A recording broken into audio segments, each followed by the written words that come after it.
Pues bueno, muchas gracias a todos por asistir a esta charla que voy a hacer, llamada Diseñando metodologías colectivas.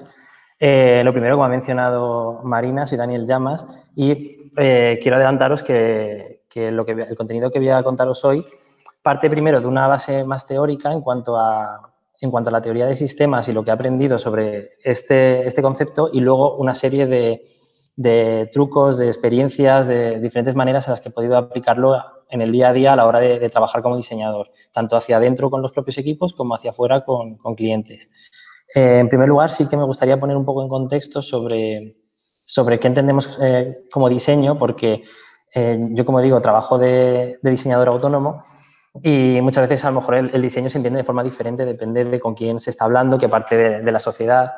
Entonces, en mi caso, realmente, aunque vengo de la parte de diseño industrial, al final me he dedicado al diseño de experiencias, de estrategias, de formación, facilitación. Realmente es un surtido muy variado de posibilidades. Entonces, en ese sentido, sobre todo, es adaptar cómo todas estas metodologías, estas herramientas pueden tener una utilidad a la hora de generar proyectos. Entonces, en primer lugar, como menciono, quiero hacer una pequeña introducción sobre un poco esas partes del diseño y cómo me muevo yo, también para que entendáis el contexto en el que estoy y cómo todo esto ha tenido la influencia en lo que voy a contar después.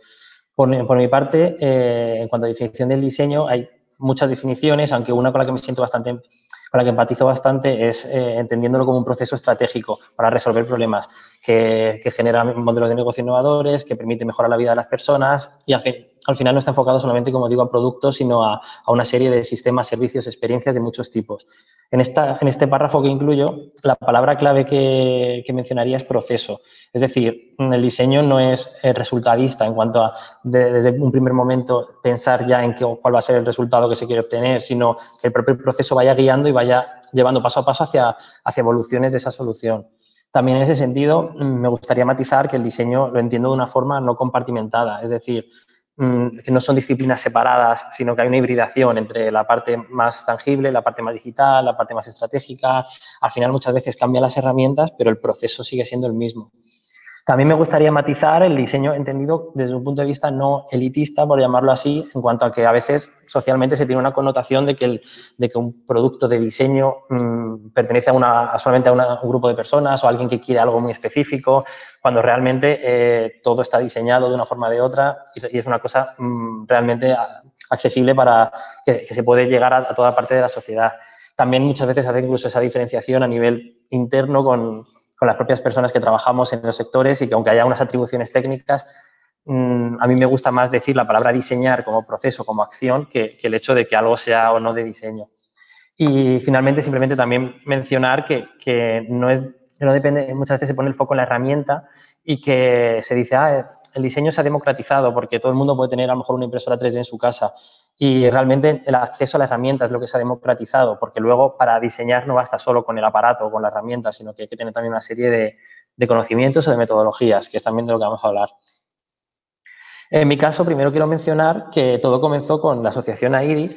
En origen se llamaba la Asociación de Ingeniería en Diseño Industrial y fue como mi primer toma de contacto con lo que llamamos sistemas, sin yo saberlo realmente, porque fue montar una asociación, en este caso pues con el objetivo de divulgar esta profesión en específico, pero no teníamos ni experiencia gestionando una asociación o una entidad de este estilo, y el principal problema que se mantenía, que aparecía, era la sostenibilidad, es decir, que la propia asociación, que la entidad fuera sostenible independientemente de los miembros que estuvieran en el equipo. Y en ese sentido, pues también utilizamos referencias de otras asociaciones, de otras entidades, y comparabas muchas veces por la figura legal, pero no por el carácter real de lo que se estaba haciendo.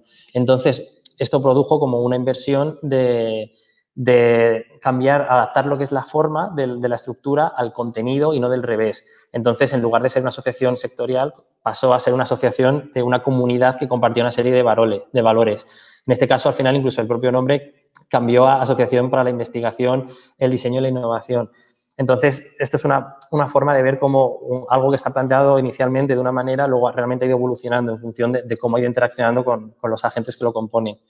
También, paralelamente, y este es el nombre del estudio de diseño al cual pertenezco ahora mismo, llamado Macedonia, todo este proceso creó una necesidad también de que personas que, aunque ya nos conocíamos desde la asociación, tuviéramos que aliarnos de una manera nueva y se creó este estudio que funciona de forma fluida, con personas, como digo, que comparten valores comunes, pues como pueden ser la inteligencia colectiva, la hibridación de opuestos, innovación sensata, exploración del terreno. Y el problema que aquí surgió también era cómo estructurar este sistema teniendo en cuenta que hay muchos sistemas aledaños de otras personas que se alían de diferentes maneras y poder juntarnos para trabajar de una forma coherente. Entonces, aquí esto ahora lo pondré luego, menciono a Heidi y Macedonia porque luego pondré ejemplos en torno a estas experiencias para que se entienda mejor la teoría. En este caso, y tomando de nuevo la parte del diseño, acuñamos este título denominado Diseño de Realidades porque sí que habíamos visto que había una serie de iniciativas que a nivel local o a nivel de sociedad surgían, digamos, de una forma completamente legítima, pero a lo mejor había una falta de recursos, de conocimiento, de contexto, que no permitía que eso saliera adelante, que se quedasen en el cajón.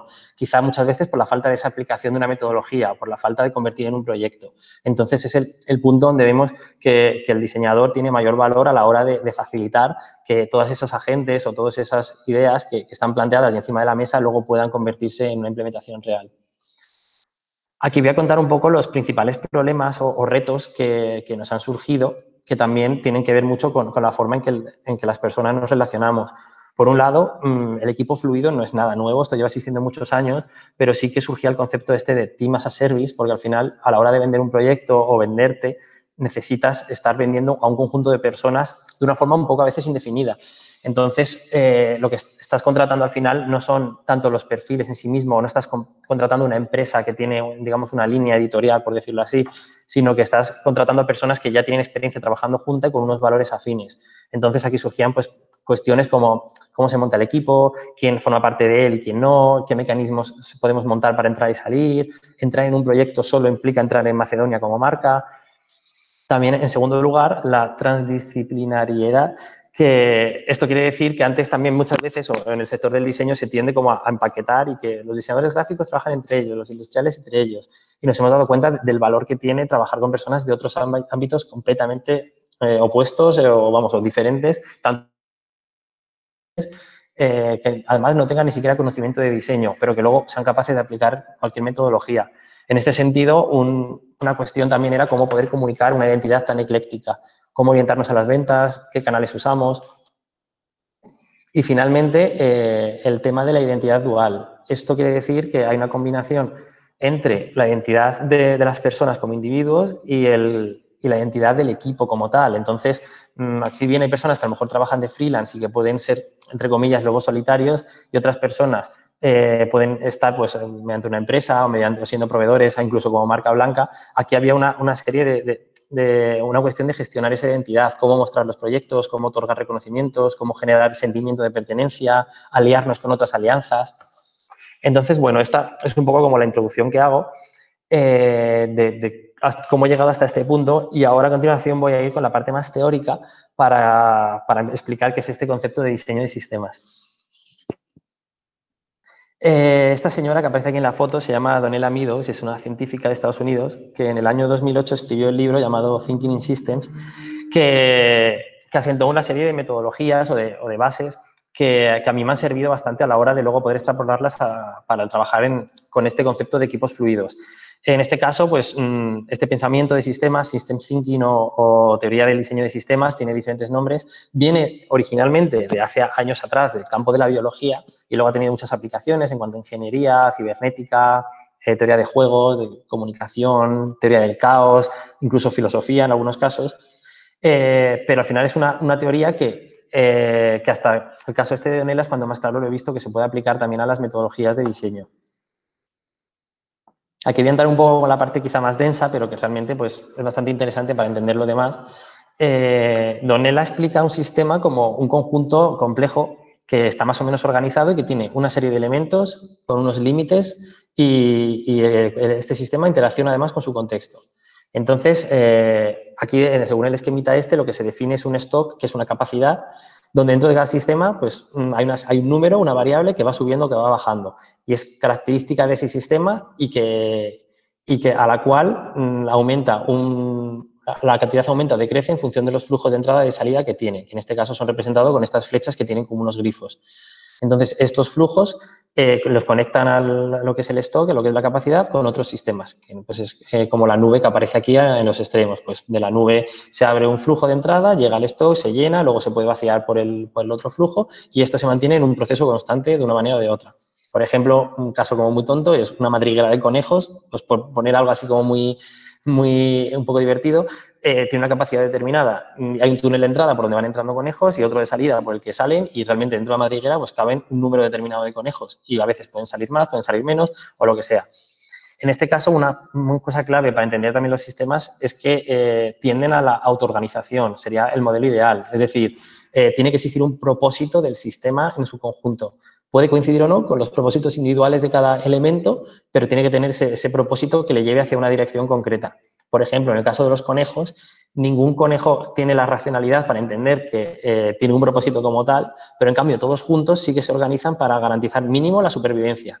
Entonces, en ese sentido, aplicar este concepto de teoría de sistemas encaja cuando nos encontramos sobre todo ante un sistema complejo, más complejo que una madriguera, donde por definición ya existen problemas para poder acotar sus límites, no está claro qué elementos tiene, no está claro qué flujos, qué fronteras presenta. También, a la hora de analizar cualquier sistema de esta manera, es interesante tener la capacidad para poder abstraerse del mismo, del propio sistema, para poder analizarlo de una forma más todo lo que sucede en él y no estar inmersamente de forma completa en él. Y también la posibilidad, sería ideal, de poder intervenir en él para poder implementar cambios, para poder observar nuevos comportamientos, extraer mediciones, etcétera. Entrando un poco más en lo que es el tema de los flujos de entrada y salida, la característica un poco así más particular que tiene este tipo de sistemas es que se producen bucles de retroalimentación, también llamados feedback loops, que lo que produce es que la propia capacidad influye en cuánta cantidad entra o sale del sistema. Estos bucles de retroalimentación va a hacer que cambie pues, el flujo de una manera y puede generar o bien un bucle de retroalimentación que tiende hacia la estabilidad o que tiende hacia la exponencialidad. Ahora luego lo cuento con ejemplos, porque estos dos bucles cuando se combinan pues van a determinar un poco la naturaleza o la dirección hacia la que va el sistema. En el caso de bucles exponenciales, pues por poner ejemplos que se entiendan muy bien, un sistema puede ser un bar, por ejemplo. Entonces, cuando vemos que hay un bar muy concurrido, es decir, tiene mucha gente, tendemos a pensar, por la razón que sea, que ese bar pues tienen que servir unas tapas buenas o cualquier historia y entonces nos apetece entrar a ese bar. Por lo tanto, cuanta más gente haya dentro del bar, más gente va a venir. En cambio, en un bar que está vacío, piensas, uy, algo pasa. Y cuanto menos hay, menos gente entra. Pues eso, por ejemplo, sería un bucle exponencial que tiende hacia cero o hacia la capacidad máxima que tiene ese bar. Por el otro lado, un ejemplo de estabilidad, de bucle de estabilidad, pues sería, si tomamos como sistema, pues una parada de metro de Madrid, por la cual pasan una serie de metros determinados que a lo mejor tienen una frecuencia de 4 minutos, pues si hay una incidencia o lo que sea y resulta que hay un retraso, pues luego los metros siempre van a acabar tendiendo a igualarlos, a reducir los tiempos hasta que vuelva a llegarse a esa frecuencia de 4 minutos de media. Entonces hay una tendencia siempre hacia un número que está como prefijado por el propio sistema. En cualquier caso, esta combinación puede ser muy particular de cada uno de los sistemas y va a determinar como ese movimiento. Aquí los retos pues es coger cualquier sistema y entender cómo funciona consigo mismo, con respecto a su entorno, qué estrategias se pueden determinar para activar cambios en el propio sistema que generen ese impacto y sobre todo pues aprender el mecanismo de funcionamiento y de feedback para poder seguir corrigiéndolo en futuros casos. Entrando un poco también en casos más prácticos todavía, para quienes seáis aficionados a la vexilología, esta es la bandera de Kiribati, que es un pequeño estado en la Micronesia del medio del Pacífico. Y este caso lo aprendí no por Donella en concreto, sino por una formación impartida por Acumen, que es una sociedad que también tiene relación con la teoría de sistemas, y en este caso ponían el ejemplo de que en la población de una de estas islas de Kiribati solamente la población se dedicaba a dos tareas principalmente, que era o bien pescar o bien plantar cocos y recogerlos. Entonces vieron que a ese ritmo que tenían en ese momento se iban a quedar sin peces. Entonces el gobierno lo que hizo fue subsidiar a quienes se dedicaran a los cocos para incentivar que así la gente pues, estuviera más con esa actividad y entonces no tanta gente pescara y se pudiera recuperar el ritmo de peces y que fuera pues, un win-win para todo el mundo.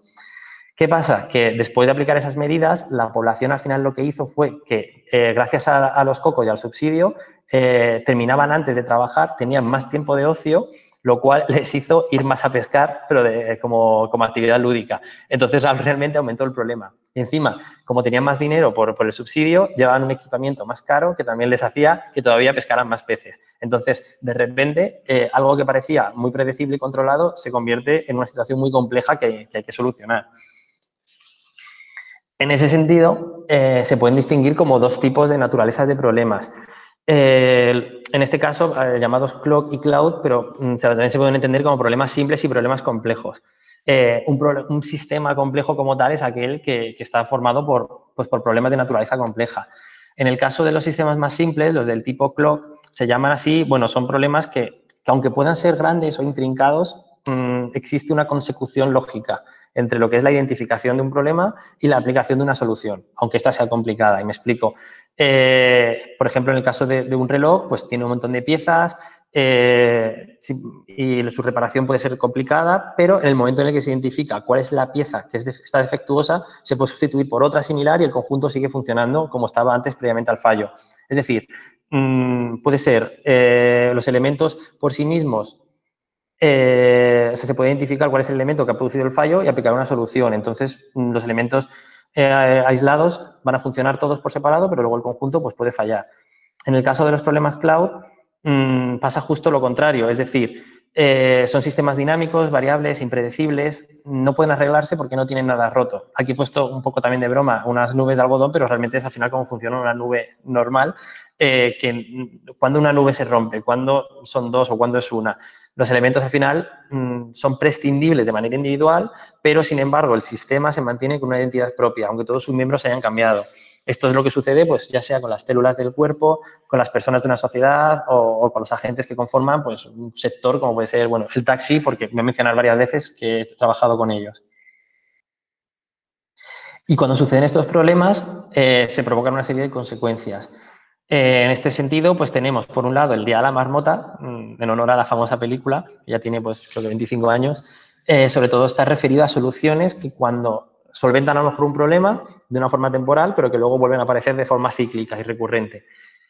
Como por ejemplo, en caso de a lo mejor ciertas multas por actitudes poco cívicas en la calle, pues pueden causar un efecto disuasorio para esa persona durante una serie de meses, pero luego a lo mejor cuando ha pasado un año se ha olvidado de que le pusieron la multa y cometen la misma infracción, por ejemplo.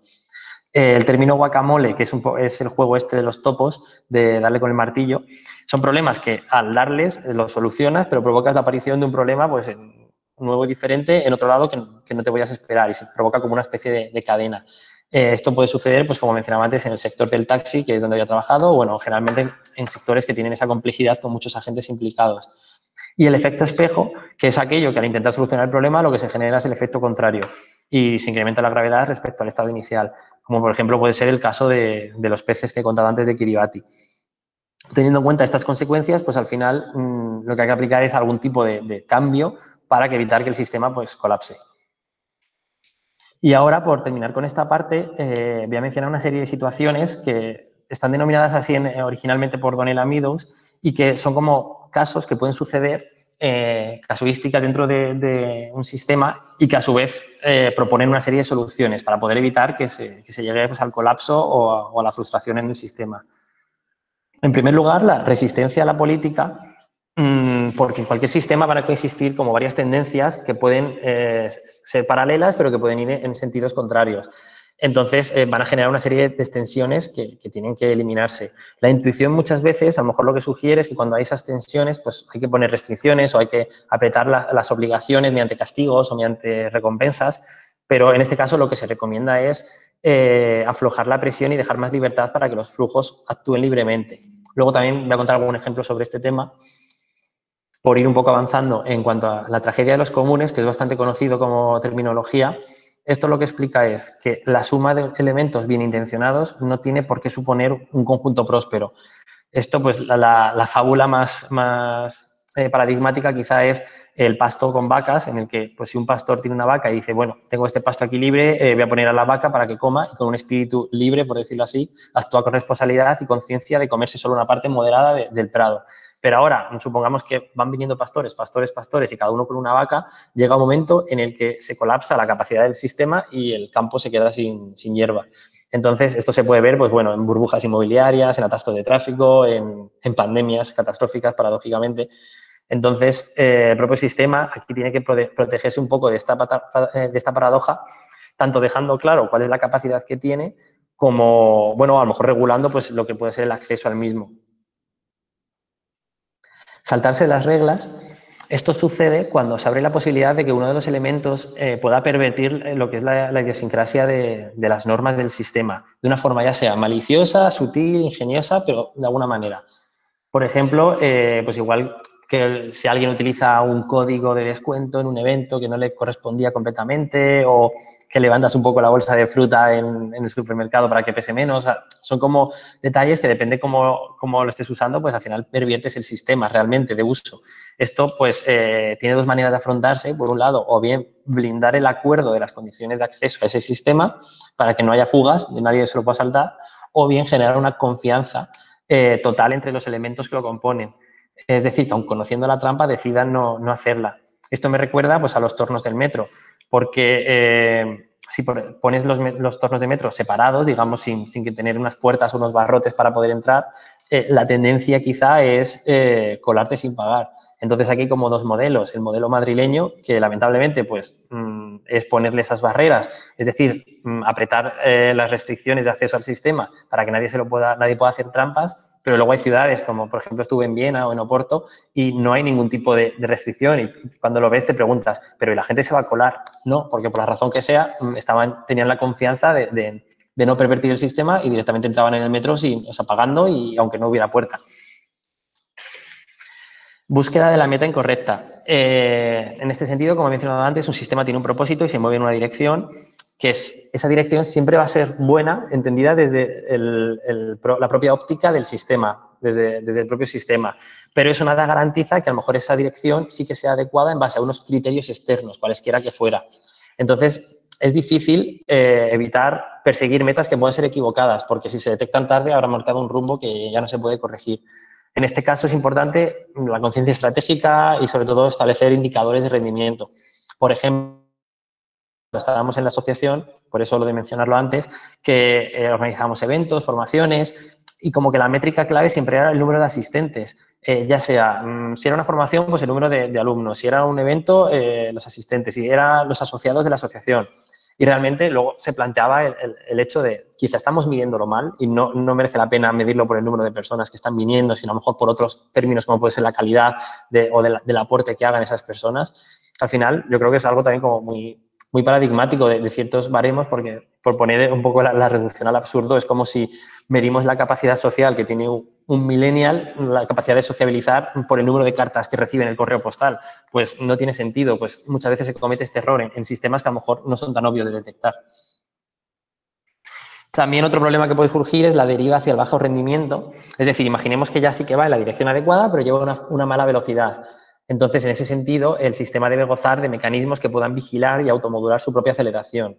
Es decir, una referencia fuera de alcance puede provocar un mal rendimiento. Esto pasa mucho en gobiernos que se comparan con el gobierno anterior, cuando a lo mejor el contexto ha sido completamente diferente, pero yendo en muchos casos más variados, pueden ser artistas, películas, videojuegos, cualquier tipo de creación cultural tiene una serie de anclas que pueden hacer que, por ejemplo, aquí he puesto el caso de Sonic, que es un videojuego que me parece que siempre ha ido cuesta abajo porque cuando no tenía ninguna referencia fue líder en su momento y luego siempre ha estado como buscando o referencias propias o referencias con el vecino de al lado y eso le ha generado una inestabilidad que no le ha permitido definir completamente su identidad propia en los años siguientes. En el caso de éxito, para los exitosos, lo que sucede pues, es en un sistema que ya está en movimiento, aquellos elementos que mayor activación generan, a su vez van a ser los que atraigan nuevas activaciones y viceversa. Entonces, esto lo que puede tender es a querer aplicar ciertas políticas internas que democraticen lo que es la distribución a raíz, a lo mejor, de coartar la libertad de cada elemento, Pero claro, otra opción también sería diversificar y a lo mejor generar una escisión del sistema, por arriba o por abajo, pero para separarlo como en dos subsistemas diferentes, que cada uno ya se gestione por su cuenta, pero que reduzca la brecha entre los extremos de cada división. Aquí pongo el ejemplo de cómo solucionan esto pues, diferentes deportes o entidades deportivas, porque en la NBA pues, al final hay un sistema para buscar el equilibrio. Lo que se hace es redistribuir los fichajes mediante el draft al final de cada temporada para que no todas las estrellas se acumulen en un solo equipo. En el caso del tenis, por ejemplo, lo que se hace al final es una redistribución constante de los puntos que va, pues en un marco temporal de un año se van cambiando para que no haya un jugador que pueda tender a la acumulación infinita. Y en el caso de otros deportes, como puede ser, bueno, el fútbol, etcétera, pues mínimamente, aunque en el fútbol es donde peor se hace, pero hay al menos un reseteo de temporada una vez al año para poder empezar con igualdad de condiciones, al menos a nivel de puntuación.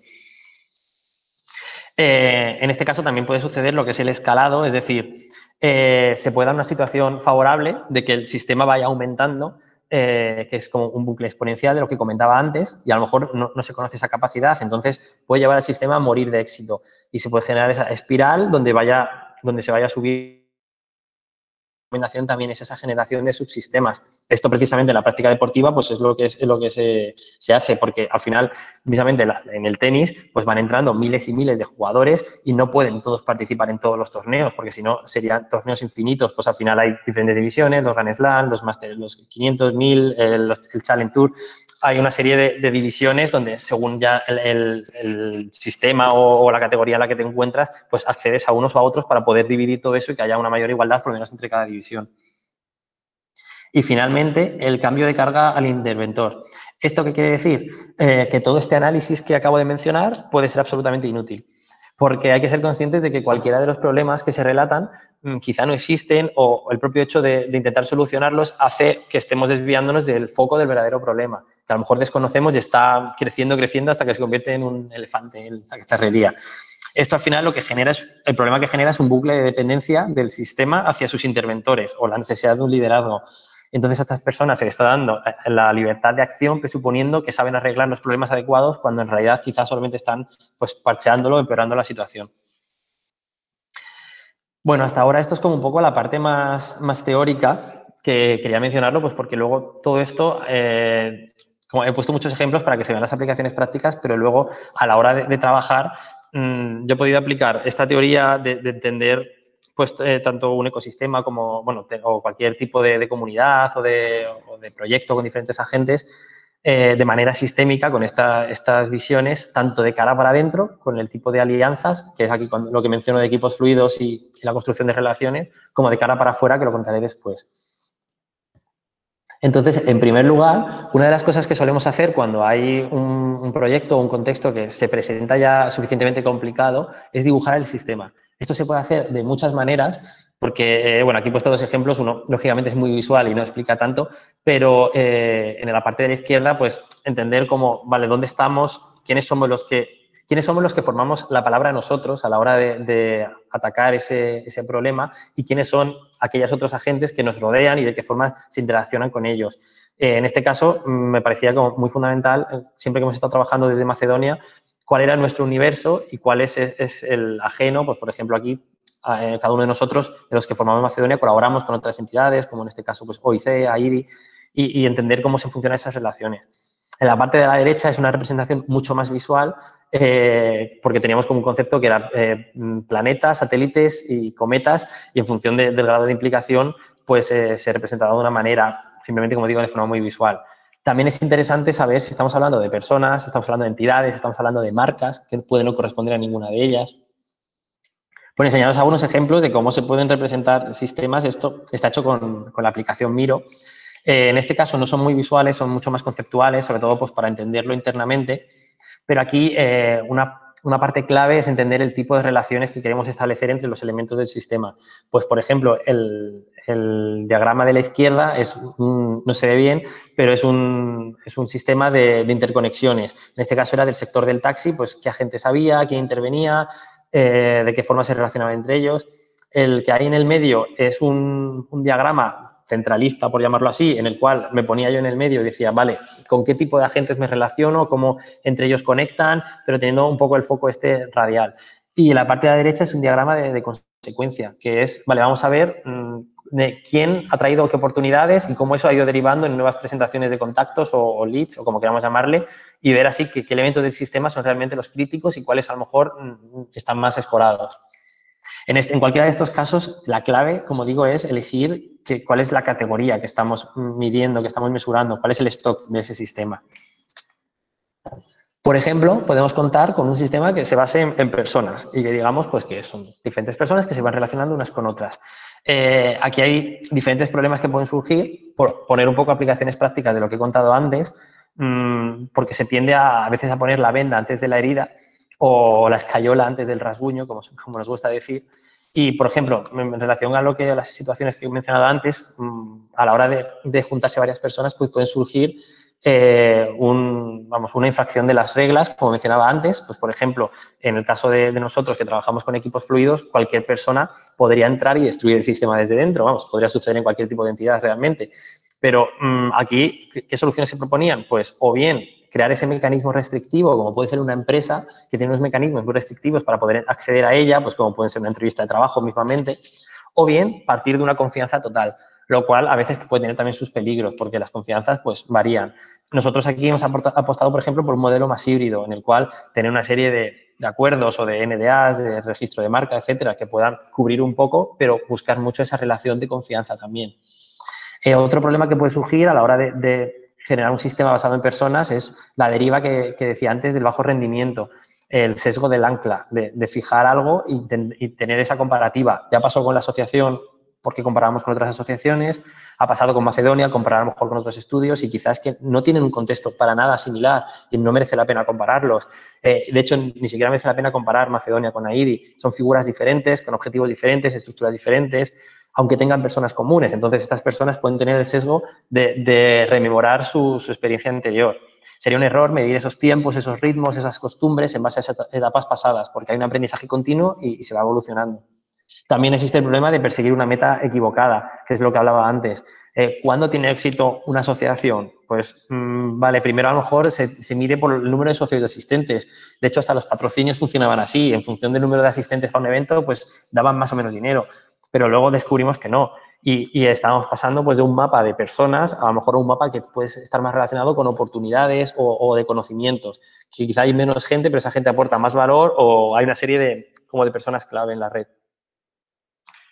En cuanto al flujo de oportunidades, se refiere pues, a lo que pueden ser tanto oportunidades de proyecto como tal. Y entonces, en este caso, el mapa podría tener, pues, en lugar de personas, pues ese tipo de oportunidades que surjan en un contexto determinado. Aquí sí que está el problema que mencionaba antes también del éxito para los exitosos, que derivan el escalado.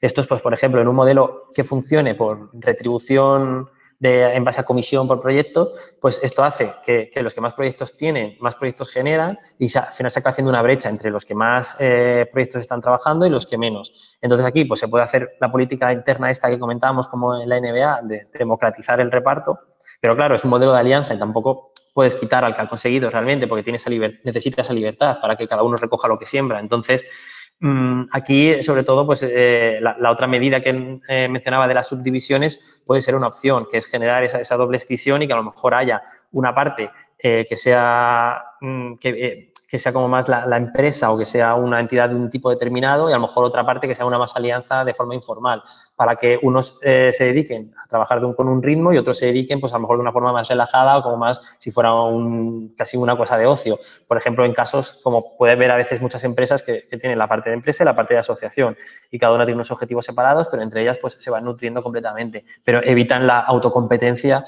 de que entre ellos pues haya esa especie de rivalidad interna.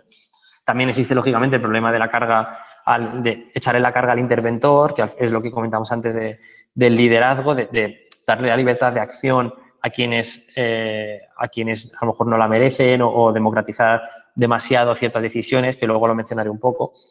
Y sobre todo tener una visión un poco, no tanto a corto plazo, no dejarse llevar por alivios, intuiciones, impulsos cortoplacistas, sino que el propio sistema tiene que engranar también, que al final la figura de gestión puede retirarse y transformarse más bien en que la figura de gestión sean roles y que esos roles puedan ser ocupados por unas personas o por otras. Los roles tienen que existir, pero las personas pueden cambiar. Y por otro lado, pues lo que es el flujo de información. En este caso es porque, vale, puede ser proyectos que sean concretos, con un presupuesto o lo que sea, puede haber personas, pero es que también puede ser simplemente un sistema formado pues por intercambio de conocimiento, que es un poco la base de la inteligencia colectiva. En este caso, pues también puede suceder la resistencia a la política que mencionábamos antes, pues imaginemos que es un conjunto de personas que se organizan y que quieren generar una serie de contenidos. Por redes sociales, por un blog, que a lo mejor hay que escribir entradas con un ritmo determinado, pues al final ahí hay una responsabilidad individual de que cada uno se comprometa a poner los posts que cada uno pues tiene que poner. Pero ¿qué pasa? Que aquí se puede generar el mecanismo, si hay unos cuantos que no están siguiendo ese compromiso, lo ideal es generar un mecanismo para que el que no esté aportando nada voluntariamente decida cerrar su grifo antes que a lo mejor dejarlo abierto sin que haya flujo. Entonces, también hay otras opciones que a lo mejor pueden ser un poco más libertarias, como puede ser crear canales de comunicación que no dependan de ninguna de esas personas, sino que la comunidad participe de ellos. Por ejemplo, AIDI creó un Telegram donde en vez de ser AIDI la que generase el contenido propio, por iniciativa propia en cuanto a redes sociales, los propios socios o las propias personas de la comunidad intercambian el contenido por ese canal. Entonces, realmente, simplemente AIDI lo que hace es como facilitar y generar ese espacio donde otras personas tomen la iniciativa. Y aquí, lógicamente, pues puede pasar el problema de la tragedia de los comunes a la hora de intercambiar información, conocimiento, porque el peligro, lógicamente, pues está ahí de que se pueda colapsar el sistema y alguien puede dañarlo de forma más o menos intencionada, pero bueno, aquí el sistema tiene que protegerse, dejando clara cuál es la capacidad máxima de publicación, de gestión, de organización, de la forma que sea, y regular el acceso al sistema, a lo mejor mediante un contrato de afiliación, un NDA o lo que sea, que permita que quienes estén participando de él pues no puedan perturbarlo, no puedan perjudicarlo. A continuación voy a mencionar una distinción que ya estaba haciendo yo de hace tiempo, pero el otro día conversando con una persona que recién conocí, David Monreal, me contó que esto venía ya de largo del campo de la psiquiatría, que es la diferenciación entre categoría y dimensión. Esto, en la parte de categoría, pues son categorías estancas de una forma casi binaria en cuanto a que algo pertenece a una categoría o a otra, pero no hay términos medios, que es un poco pues como puede pasar con los elementos químicos o bueno, esta programación binaria que menciono. Y luego la dimensión, en la que sí que tienes toda esa serie de matices y de puntos medios, que puede ser como el típico gráfico que ahora se usa mucho del compás de política para identificarte con un área con otra, o hay muchos test que funcionan de esa manera. ¿Cuál es la ventaja de trabajar con categorías? Hay mayor eficacia, más rapidez, se comunica de una forma más fácil porque A, B y C, pues ya tienes claro las tres categorías que existen. ¿Qué problemas hay? Que muchas veces si algo no encaja exactamente en B o en C, pues tiendes a intentar distorsionar la realidad para que encaje en la categoría que ya tenías preconcebida y entonces hay esa pequeña perturbación. ¿Cuál es la ventaja de trabajar de forma dimensional, de forma gradual? Pues lógicamente que hay un mayor acercamiento a la realidad, es más natural, es más flexible. ¿Cuál es el problema en ese sentido? Pues que tienes que elegir qué dimensiones aplicas en ya sea un gráfico de 2 ejes, sea un gráfico de 3 o de los que sean. Muchas veces hay multitud de variables y es complicado atinar solamente con una única representación. Pongo la imagen de antes que he mencionado porque ha sucedido con nuestro equipo en Macedonia que antes teníamos esta imagen muy categórica de pues un planeta donde éramos unas personas que gestionábamos la marca, una serie de colaboradores satélites que orbitaban alrededor y una serie de, en este caso, patatas que funcionarían como cometas o asteroides en el peor de los casos. Y claro, generaba el concepto de que el problema de que hay personas que a lo mejor no estaban en A, en B o en C, sino que tenían un híbrido entre esos mundos. Entonces, al final hemos tendido hacia una división mucho más gradual, como puede ser el mapa de la derecha, con diferentes trabajando, pero donde poder poner a las personas del equipo pues en función del tipo de rol que tienen en los trabajos, del tipo de especialidades, bueno, un poco como de una forma mucho más gradual. Por esta parte, sí quería mencionar 3 herramientas útiles que nos han servido mucho a la hora de trabajar estos conceptos, porque al final, pues, al trabajar de forma fluida y en proyectos muy variados, pues sí que ha habido un baile de sombreros, por decirlo así, pero que al final no puede pasar, no puede ser excesivo, porque puedes ir cambiando un poco pues el tipo de proyecto en el que trabajas o tal, pero tampoco puedes cambiar completamente el rol. Al final hay que sacar el potencial donde cada persona se sienta más cómoda. Entonces, en ese sentido, por la parte más categórica, Hay unos test que se llaman de las 16 personalidades, que es bastante conocido en Estados Unidos, que da como resultado una serie de iniciales y un número, y esos, perdón, son solamente iniciales, y eso sirve como para identificar en cuál de los 16 roles de perfiles que hay, el diplomático, el explorador, el emprendedor, el político, no sé qué, te coloca en cada uno de ellos, que es una clasificación muy categórica, pero es bastante, y te dice con quién puedes trabajar de forma más fácil o no.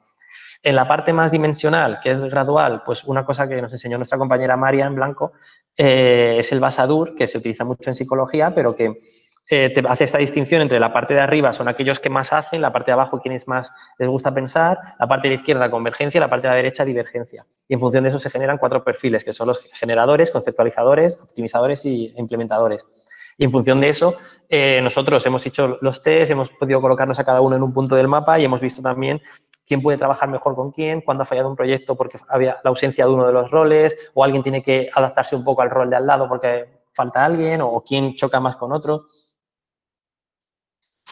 También, en relación con todo esto, la inteligencia colectiva es un concepto muy interesante porque lo que permite al final, con estos sistemas de trabajo, crear campos de juego donde poder desarrollar todo este potencial, desatar el potencial.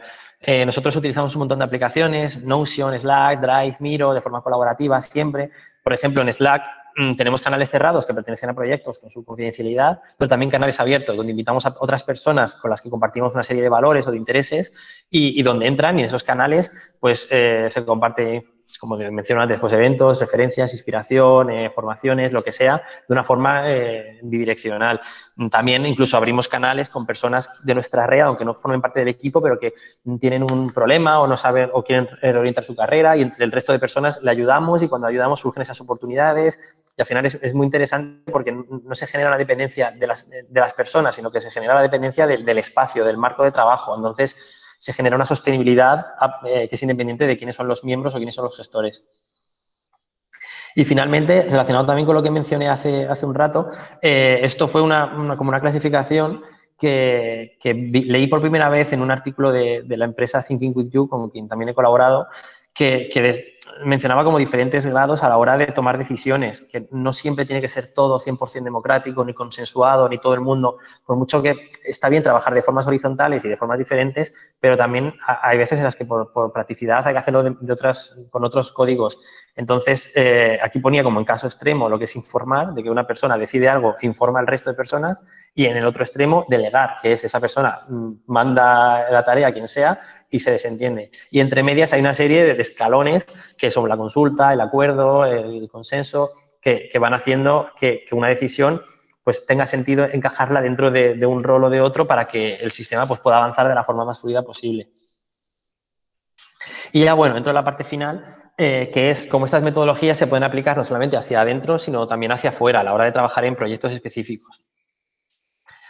Primero quería mencionar que entiendo que por innovación cultural y social, porque como diseñador sí que he tenido oportunidad de trabajar en proyectos y de ámbitos muy variados. Entonces, una duda que me surgió, una inquietud más bien, es por qué no poder aplicar esto mismo con una vinculación más cercana a ayudar a personas que lo necesitan. Entonces, entiendo la innovación social cuando un proyecto o algo que estás diseñando, ese proceso, afecta directamente a unas personas que tienen, como digo, ese problema, esa necesidad. A mí personalmente me gusta más trabajar en ese tipo de proyectos, primero porque es más fácil involucrar a diferentes agentes. Estás como más cerca, llegas, identificas mejor lo que necesitas y tienes como, además esas personas suelen tener como más ganas de aprender porque les afecta directamente. También es más fácil hacer transformaciones tangibles o medibles, o así lo he sentido yo. Y también por la parte más cultural, pues las personas que me rodean, pues como hemos estado trabajando en este ámbito, pues tenemos más empatía por proyectos culturales. Aquí, como tres recomendaciones o tres modelos de proyectos, esto sucede porque, aunque si bien la relación clásica de proveedor-cliente, lógicamente la he trabajado también, pero ha sucedido pues, en estos años que he trabajado con acuerdos de colaboración, con patrocinios, con acceso a convocatorias, peticiones de subvenciones conjuntas, iniciativas propias que hay que vender, formatos transversales con múltiples marcas involucradas. Hay como modelos que no es que sean nuevos, pero son diferentes a lo que a lo mejor se suele hacer. Y varios puntos clave es, a la hora de trabajar de estas formas un poco más diferentes, saber cómo generar un aprendizaje en todas las direcciones, es decir, que no haya una relación de proveedor como tal, sino que siempre se fomente la colaboración. Y sobre todo lo que mencionaba antes, poner un campo de juego con las herramientas que sean, pero que el campo de juego favorezca el tipo de modelo que se está estableciendo y que se cumplan esos objetivos. También una clave, que es la tercera cosa que pongo, es proyectualizar. Es decir, sea una iniciativa ciudadana, sea una idea que se haya ocurrido a no sé quién, es clave convertir en proyecto al final cualquier cosa. Es decir, establecer una serie de fases, tener una investigación, tener un proceso, un objetivo, un resultado, una fecha, un plan económico, que no simplemente se quede en una intención que no se sabe hacia qué dirección va. Eso da igual cuál sea el tipo de proyecto, que me ha parecido clave. Y por contarnos un poco algunas metodologías que se pueden aplicar a la hora de trabajar, no sé si todo el mundo, lógicamente no todo el mundo conoce cómo trabaja un diseñador, por eso quiero explicarlo aunque sea brevemente. Existe el marco del Design Thinking, que bueno, fue definido ya hace unos cuantos años por IDEO, la compañía de Estados Unidos, también por el MIT, y sobre todo pues tiene una serie de genera un marco conceptual donde hay muchas metodologías o muchas herramientas que se han generado en estos años. Uno de esos marcos es llamado el Double Diamond, que al final lo que produce es un proceso en el cual tú partes de una alternancia entre procesos de divergencia y de convergencia, que son los que representan estos diamantes, para llegar de problema, definición, solución y pasando por diferentes fases. Este diagrama, de todos modos, se expresa de muchas maneras diferentes, pero es un poco para que entendáis este proceso de dualidad entre divergencia y convergencia. También las metodologías ágiles es algo muy común, sobre todo en el mundo de la startup, en el mundo del producto digital, todo lo que es Agile, pues por resumirlo, sé que lo estoy resumiendo muchísimo, pero consiste en ciclos rápidos de validación, al final siempre poner muy rápido el producto en contacto con el mercado y aprender, recibir feedback constante para poder ir haciendo mejoras incrementales, que es como pone aquí en el gráfico, pues construir, medir, aprender. Dentro de esto, pues hay diferentes también marcos de trabajo, como puede ser Scrum, que en este caso pues tiene una serie de roles, de normas. Mi idea no quiero mencionar esto, o sea, no quiero profundizar en esto, sino simplemente mencionarlo, porque a raíz de tanto del Design Thinking como de las metodologías ágiles, en mi caso personal he tenido la oportunidad de, en su día, pues crear hacer una especie de fusión entre lo que es la parte del Double Diamond con la parte cíclica de validación, y esto me ha tenido sentido en algunos proyectos porque primero pues has tenido la parte de identificar cuál es el problema, luego llegar a cuál es la solución a nivel conceptual y luego trabajar en esa solución para poder prototiparla. Este tipo de metodologías presenta también varios problemas, sobre todo a la hora de investigar, porque muchas veces se coloca la investigación al principio como un añadido previo que luego deja de tener sentido, deja de consultarse en lugar de integrarlo en todo el proceso, lo cual me parece que tiene mucho más sentido en el proceso de diseño. También hay muchos problemas cuando hay productos de carácter físico, ya sea un objeto o sea una experiencia analógica del tipo que sea, como puede ser un evento. Aquí estuve probando cómo funciona Scrum en este tipo de experiencias físicas, y aunque si bien las herramientas o los procesos ágiles tienen una adaptación, presenta problemas porque al final hay mayor incertidumbre por el tiempo de fabricación, tiempos de instalación o lo que sea, mayor incertidumbre que cuando se realizan productos digitales. También cuando son, por ejemplo, eventos, se produce como una especie de paradoja en la que lo importante a veces no es lo urgente y viceversa. Y hay como un reparto extraño de las prioridades, porque quizá dices, bueno, pues lo importante de un evento es el contenido y luego ya lo contingente es las sillas, pero realmente a lo mejor las sillas hay que llamar un mes antes porque si no, no puedes alquilarlas y como que se invierte un poco el proceso lógico a la hora de trabajar de forma ágil, y es inevitable en un evento trabajar quizá en cascada en algunas ocasiones. Bueno, aquí por mencionar algunas herramientas, que hay muchísimos Canvas, que es como algo muy, muy utilizado a la hora de diseñar, Business Model Canvas, para modelos de negocio, el Value Proposition Canvas para identificar necesidades, pero luego hay Canvas de muchos tipos, el Storytelling Canvas para generar narrativas. Por ejemplo, Javier Montañés, que es compañero nuestro, hizo el Visual Branding Canvas. En mi caso personal, ahora estoy trabajando en un proyecto con Rural Experimenta de Media Lab Prado que se llama Rural Model Canvas, que sirve para identificar puntos de valor a nivel cultural en una determinada población. Entonces, el problema de los Canvas es que hay una especie de determinismo metodológico en cuanto a que parece que ya simplemente tienes el Canvas, lo pones ahí, aplicas lo que sea y lo que salga ya es el resultado. Entonces, vale, está la ventaja esta de la división en categorías que mencionaba antes, que es como una especie de atajo heurístico, pero también hay problemas, que es que no se practica la dimensión dimensional, no se están reflejando todas las sensibilidades. Entonces, Y yo creo que a la hora de, finalmente, en mi caso personal, que tengo que trabajar este Canvas, habrá que tener en cuenta pues, qué variables intervienen tanto de forma interna del proyecto como variables externas que puedan afectar para generar nuevas dimensiones. También, por ejemplo, hay otro tipo de gráficos, en este caso los llamados PESTEL, que el nombre viene de política, economía social, tecnología, ecología y legislativo, pero en este caso, en el proyecto del taxi, lo adapté a las necesidades que tenía en ese momento. Te sirve un poco para analizar el proyecto externamente, por ejemplo, para colocar qué agentes hay, pues obviamente el ayuntamiento afectaba más por la parte política. Pues veíamos que aquí había un defecto por la parte técnica y antropológica, pues ahí es donde abordamos el proyecto. Por poner un caso de cómo se puede aplicar, aunque se puede profundizar mucho más también. Y bueno, por resumir un poco todo esto, nos encantan o me encantan las metodologías, por eso no tenemos una propia. Me gusta utilizar la metáfora de que es como ir al médico con unos síntomas determinados, te hacen un análisis, se te da un diagnóstico, puede que tengas una enfermedad, puede que no, según esto se te dará un tratamiento, se te darán unas recomendaciones, todo en base a una receta, pero no sería lógico que el médico tuviera preparada la receta antes de saber, antes de ni siquiera haber visto al paciente. Con el paso del tiempo, al final, lo que buscas es como un equilibrio entre sistematizar el proceso para que, vale, haya una serie de categorías o de divisiones que puedas prever de una manera y que puedas agilizar, pero por otra parte, sin caer en el riesgo de confundirlas y también tener en cuenta esas sensibilidades intermedias. Y ya por ir acabando, esto es un ejemplo de un proyecto, un mapa como de un sistema a la hora de trabajar pues, con varios proyectos que tenían relación, en este caso, con la innovación social y cultural y que tenían características comunes. Pues había que explorar cómo interaccionaba una comunidad entre ella, había que comisariar diferentes contenidos, organizar actividades, medir el impacto.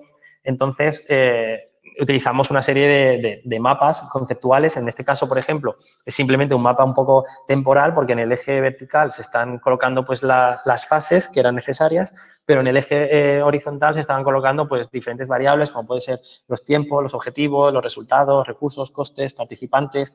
Y a partir de aquí empezamos como a extraer relaciones entre qué necesidades de una de las filas tenían relación con agentes de las filas de abajo, cómo los agentes se relacionan entre ellos y luego ir derivando al final como crear plantillas propias, que es una cosa bastante que trabajamos bastante. Tenemos, digamos que hay como una serie de servicios predefinidos o de herramientas o de metodologías que sí que pueden ser como un poco la base a la hora de empezar a trabajar, pero a partir de ahí siempre acabamos construyendo algo personalizado para entender cómo funciona ese sistema. De hecho, la creación de esas herramientas y la creación de ese sistema lo solemos hacer al trabajar con cliente o con colaboradores o con quien sea en sesiones propias.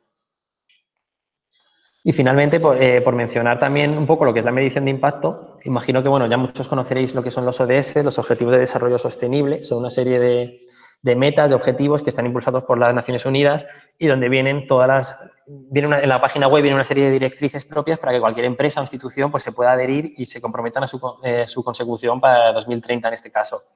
Entonces, hay gente que sí que cuando trabaja en proyectos con impacto social sí que tienen una serie de indicadores que pueden servir para evaluar el avance que se puede provocar a lo largo del proyecto con esa transformación, pero también se pueden generar indicadores internos en función de los objetivos o de los valores que tiene pues, el propio equipo implicado. Por ejemplo, imaginemos que lo que queremos es que a lo largo de un proyecto lo que se produzca es un aumento del flujo de información que se mueve dentro de una marca o dentro de una serie de personas, pues, o el aprendizaje individual que tenga cada persona. O sea, al final hay que crear esos mecanismos para poder obtener herramientas de feedback. Quizá en el caso más simple, pues es a lo mejor mediante pues, bandejas de entradas donde cualquier persona puede ir volcando novedades o información o lo que sea, pero en los casos en los que se hace mejor es mediante reuniones retrospectivas al final del proyecto, cada X días, analizando los indicadores del proyecto, cómo funcionaban al principio, cómo funcionaban a la mitad, al final. El principal problema, sobre todo, es elegir indicadores que sean erróneos, que haya una mala referencia y que solamente sirvan a lo mejor para dentro del sistema y que luego al extrapolarlos no puedan ser comparables o medidos bien. De nuevo, importante la investigación y todo lo que sean métodos etnográficos de investigación en este sentido. Y ya está, ese es por hacer un poco el resumen de lo que hemos estado contando aquí. Se han tocado como muchas cosas, hemos hablado de diseño de sistemas desde el punto de vista más teórico, luego he estado explicando un poco cómo funcionamos a nivel equipos, relaciones, a nivel innovación social y cultural. Eso es como una especie de corolario que resume lo que es el pensamiento de sistemas a la hora de trabajar en cuanto a que abraza esa complejidad que existe dentro de cualquier sistema, el rol de diseñador trabaja más como facilitador a la hora también de mediador entre diferentes agentes que participan para poder transmitir ese conocimiento.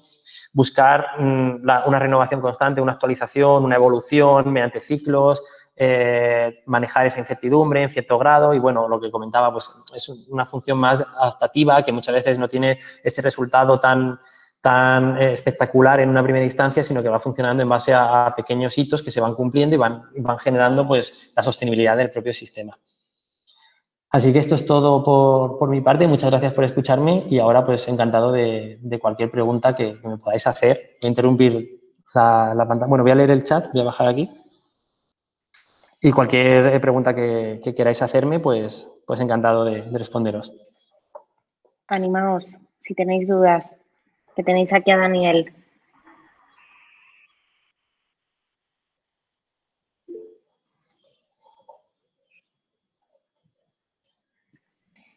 Rosa escribe, muchas gracias Daniel, me ha interesado mucho el ecosistema de Macedonia, curiosearé y os escribiré. Muchas gracias, Rosa. Gracias, Rosa.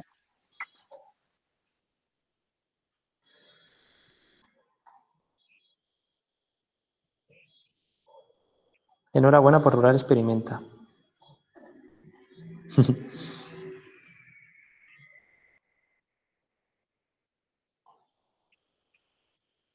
Mariana también, muchas gracias, Mariana. Ha sido una exposición muy clara. Sí, realmente he intentado meter muchas cosas y por eso quizá he ido un poco rápido con ciertas partes o no he profundizado, pero porque quería tocar todos los palos de dónde viene mi contexto, de dónde viene la teoría y cómo eso luego pues, se puede aplicar a esos casos prácticos que muchas veces pues, es casi conversación de ya tener conversaciones sobre un tema concreto, de cómo se podría abordar. Es muy interesante al final generar ese tipo de debates.